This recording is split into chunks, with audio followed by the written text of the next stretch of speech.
为何美军认为卫星还不如廉价的空中气球？最大原因或许是价格昂贵。敬请关注。在现代化战争中，信息战则成为主流，而卫星是战场感知力极其重要的来源。可以说，如果没有卫星，所谓精确打击都无从谈起。然而，美军却觉得卫星还不如廉价的空中气球，这是为何？据印度《欧亚时报》11月11号报道，由于美军在阿富汗和伊拉克的军事行动暴露出部队内部通信不足，特别是下级部队，因此部队认识到需要提升其通信系统。但很明显，卫星非常昂贵，需要昂贵的地球同步卫星或者中低轨卫星。尽管美军陆军认为他们拥有巨大的太空资产及卫星通信，可以依靠卫星通信在战场上连接远方的部队，但仅使用军事或商用的卫星通信可能无法满足陆军的所有联通信需求。为此，美国太空和导弹防御司令部正在考虑使用现代军用气球提供更廉价的监视能力。据报道，美国陆军正在向一种新的以知识为基础、以网络为中心的部队结构过渡，正在寻找一个可以在空中长时间停留在6到9万英尺的空中平台。对此，美国陆军对空中气球持乐观态度 ，SMDC 也一直在考虑部署高空气球的想法。他相信气球的部署将是一个关键的能力驱动因素。SMDC 认为，这些气球可以增加美国陆军现有空间资源和飞机网络的灵活性，支持多领域作战。另外，这些气球价格便宜，可以在空中停留很长时间。据报道，该司令部已经确定并展示了满足陆军要求的高空能力，包括测试潜在平台和飞艇。最近，在新墨西哥州白沙导弹靶场进行的高空气球实验，令 SMDC 的负责人兴奋不已。SMDC 表示，将代表陆军继续评估这些有希望的技术，为该服务项目提供一种负担得起、有弹性的能力，以满足士兵的需求。另外，美国兰德公司提倡可以使用高空飞艇作为卫星的替代产品。该公司的报告说，他们的优势是中继地面通信，传输距离比中继距离较短的卫星短。这种通信和监视模式不仅成本较低，同时还可以大量部署。长期以来，人们认为这种飞艇能够为作战人员在信息战中提供通信卫星功能，而且费用还比卫星低。如此说来，美军为何青睐气球更胜卫星，这就很清楚了。相比之下，成本高还不能满足需求的高端卫星和一个成本低且效果更佳的军用气球，美陆军肯定选后者了。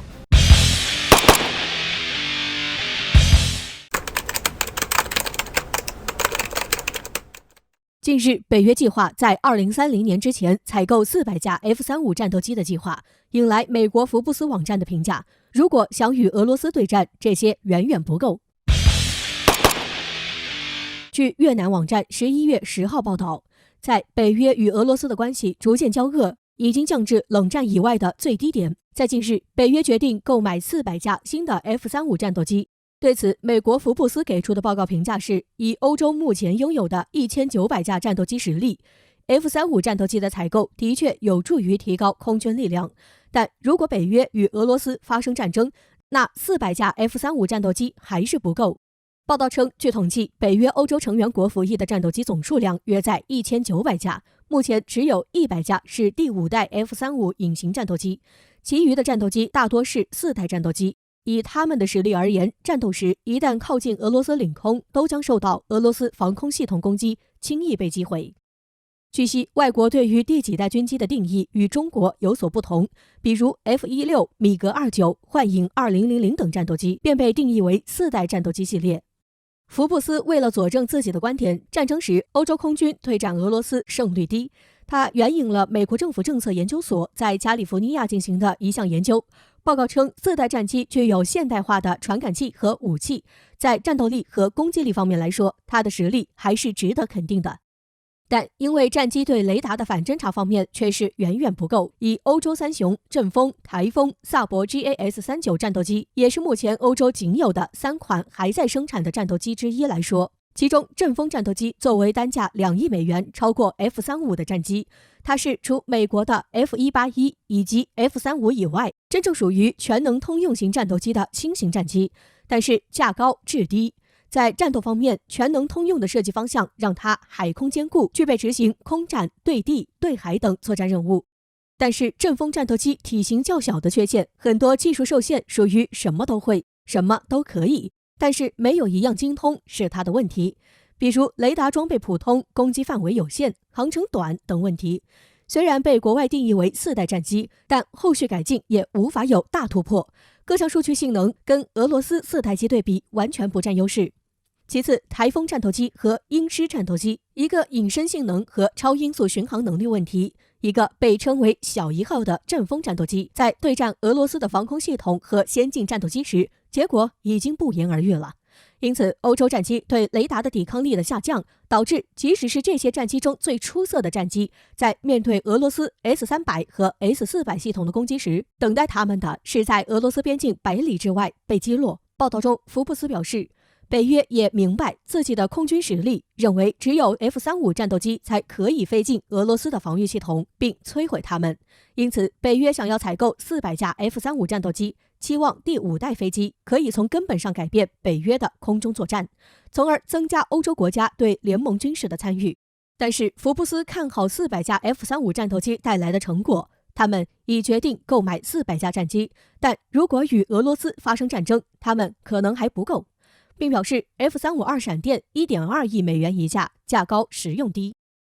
据报道，在2030年之前，北约想要采购 F-35战斗机，但同时他们又面临着难题：战斗机数据与本国军事系统兼容导致的精确制导弹药的采购和飞行员问题，是否会能购买足够的精确制导弹药，并能适当的训练飞行员？同时，在战争既定的时间里，北约能够起飞多少架 F-35战斗机参与战斗？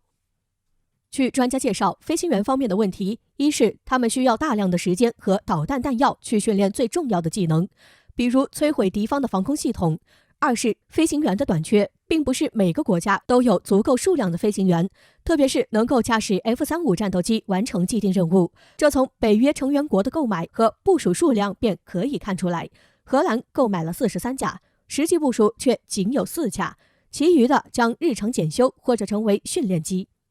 因此，福布斯总结说，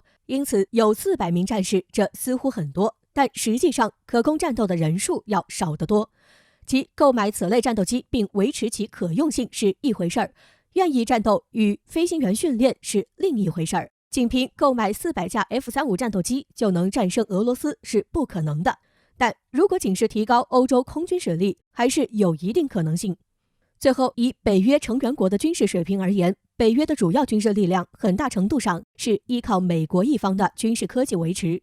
虽然最先进的第5代战斗机是 F-35，但 F-35战斗机本身的缺陷，也让这款战斗机的制造商洛克希德马丁公司被美国国防部一再投诉，甚至在今年起诉要求赔偿。F-35战斗机的购买和扭转战争局势的可能性不太大。